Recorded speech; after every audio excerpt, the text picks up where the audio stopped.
இதை கேட்ட முருகப்பெருமான் தன் தளபதி வீரபாகுவை அழைத்து நம் படைகளை அழைத்துச் சென்று அந்த தாரகாசுரனை அழித்துவிட்டு வாருங்கள் என்று ஆணையிட்டார். முருகனின் படைகள் மாயாபுரம் பட்டினத்திற்குள் நுழைந்தன. இதை அறிந்த தாரகாசுரனும் பெரும் படையுடன் எதிர்த்து வந்தான். கடும் போர் நடந்தது. போர்க்களத்தில் நின்று யுத்தம் செய்த தாரகாசுரன் முருகப்படையின் வீரர்களான வீரகேசரி மற்றும் வீரபாகுவை தன் கதாயுதத்தால் மற்றும் திரிசூலத்தின் மூலம் மார்பில் குத்தி சாய்த்தான். மயக்கம் கலைந்து எழுந்த வீரபாகு மீண்டும் மூர்க்கத்தனமாக தாக்க எதிர்த்தாக்குதல் நடத்த முடியாமல் தாரகாசுரன் தன் மாய வேலைகள் மூலம் எலியாக மாறி கிரவுஞ்சன் மலைக்குள் சென்றான். வீரபாகுவும் அவனை தொடர்ந்த மற்ற வீரர்களும் விடாது மலைக்குள் நுழைய மலை தன் வேலையை காட்ட ஆரம்பித்தது. தாரகாசுரனின் அசுர படைகள் முருகப்பெருமானின் படைகளை பெரிய அளவில் தாக்கி அளித்தன.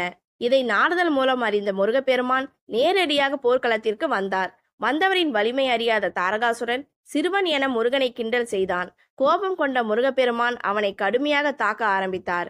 தாக்குதலை சமாளிக்க முடியாமல் மீண்டும் எலியாக மாறி மலைக்குள் நுழைந்து மாய வேலைகளை காட்ட ஆரம்பித்தான் தாரகாசுரன். முருகப்பெருமான் தன் வேலாயுதத்தை கையில் எடுத்து வீசி எறிந்தார். துள்ளி வந்த வேல் மலையை பல கூறுகளாக்கி உடைத்தெறிந்து தாரகாசுரனை கொன்றது. அதன் பிறகு முருகப்பெருமான் தெய்வானையை மணந்தார். அந்த நாளே பங்குனி உத்திரமாக கொண்டாடப்படுகிறது.